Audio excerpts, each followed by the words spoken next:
Welcome to the Weeb Lounge. I'm Nick, and this is episode 12, the finale of The Day I Became a God. And oh boy, is this one really, really depressing.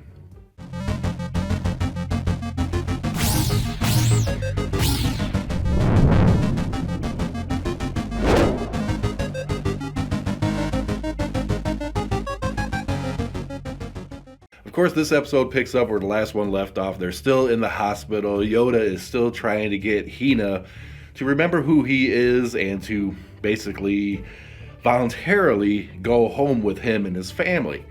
But he's having a lot of issues with this, especially since he was caught. You know, the whole charade is now uncovered, and old caretaker lady basically confronts him and is like, hey, you gotta go.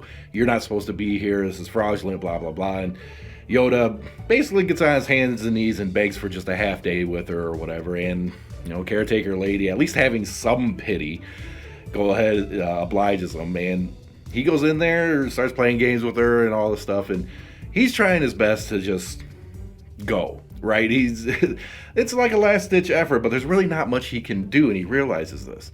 One of the last things he does is with the little picture cards that he drew up. Hina remembers one of the names, Sora, the sister, and tries to get her to remember other ones and everything. And she starts naming off a few names with some hints.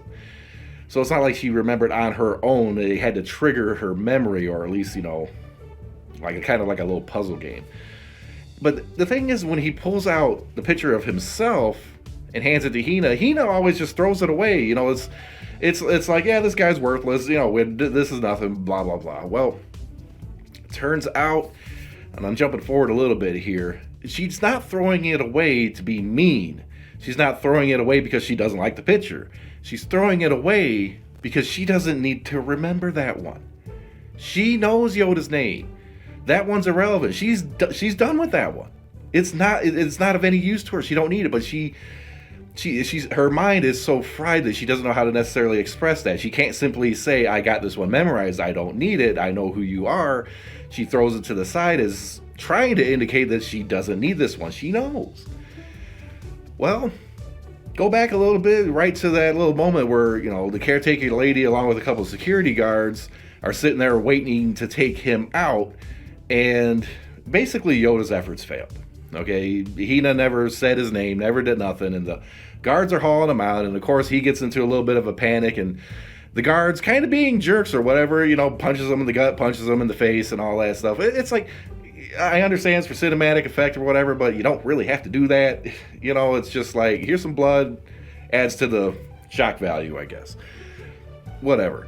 He's getting hauled out. They go outside, and the caretaker lady is holding Hina, and they're kind of waving their last goodbyes. Yoda's heading towards the car, and you kind of know, if you watch enough anime, about what's going to happen. At the very, very last moment, Hina starts to get all fidgety. She starts to panic. She finally calls out his name, but she says Yoha because speech impediment or whatever. Still, she doesn't have all of her speech back. So instead of Yoda, she says Yoha, and it's all this thing, and yeah, it was a really dramatic scene with her trying to, you know, she fell down. She's trying to walk towards Yoda. Yoda, you know, I'm sitting there thinking, okay, Yoda, you know, she kind of remembers you. She wants to go with you. There, you accomplished your goal. Go get her and go. Get the heck out of there before she changes her mind. Okay, I understand. Dramatic effect. Go get her. Take her to the car. Head home. Mission accomplished. Hina is back at home with the family. Oh, boy. Okay, now, when she gets home and everything, you know, nobody's really shocked what happened to her. At least they're not expressing it, okay? I'm assuming Yoda probably informed them, hey, you know, Hina's got some issues, okay, to put it lightly. But, you know, they try to start having life as normal. They get a wheelchair for her, and, you know, there was one scene where Yoda was, like, kind of rubbing Hina's leg or whatever, like a physical, you know, trying to get the circulation back and the muscles back and everything. And, you know, Hina even sees the basketball, and she's like, I want to shoot a hoop. And after many attempts, she finally gets one. But all she can really do is be like, It's pitiful. I mean, I'm not making fun of it. It's just like, that's the only expression she can really give other than facial expressions. She can't communicate well yet. And apparently it's going to be a long time before she can. But, they go through the hoops, and then they start filming the movie. And I'm like, okay, you're going to start filming the movie. She's not really an capable actress at the very moment. What are you going to do? And apparently she only had one scene to film left, where this is just basically walking in a straight line. And the fact that she can't walk very good and stumbles a bit actually kind of helped the movie. If, I'm kind of pointing out little things here that I probably shouldn't be pointing out because, it's supposed to be a tragedy, and it's definitely a tragedy. This whole episode is depressing as hell. But she accomplishes that. They go back, they watch the movie, have a little bit of a heartfelt moment, and there's this little closing scene where she wanted to record like a post effects extra for the movie, right? And she kind of recorded her own words. I keep wanting to say Yota brought him to tears. Like, again, it's not the first time he cries in this episode. Okay, there's a few tears and everything, but that basically kind of tells you that, okay, Hina's there. Okay, this whole thing, Hina and as Odin pretty much predicted and knew what was going to happen. And Hina being back, that they just need to try to make this work now.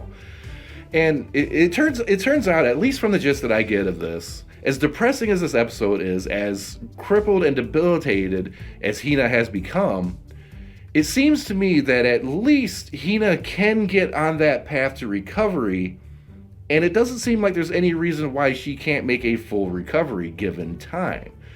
Now, they didn't show any advancement in her recovery by any means, but it's the hope is there. What this anime episode did, you had a whole bunch of depression, you finally had a few little successes here, and at the very end you kind of realize, okay, there's hope for her. And that's what you're left with.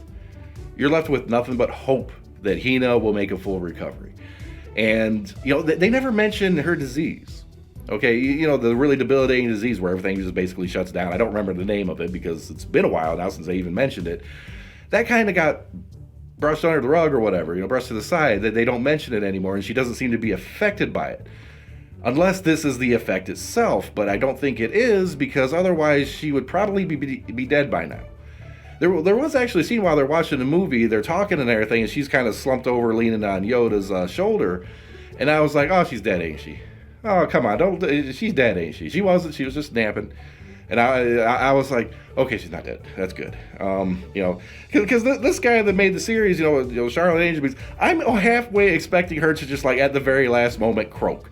Okay, and I was like, I don't really want this character to croak, but at the same time, want her to get better. And hopefully she does. There's nothing to indicate that she won't get better, but who the heck knows? All right, now this is one of those anime, it's self-contained. It's 12 episodes. This was the finale.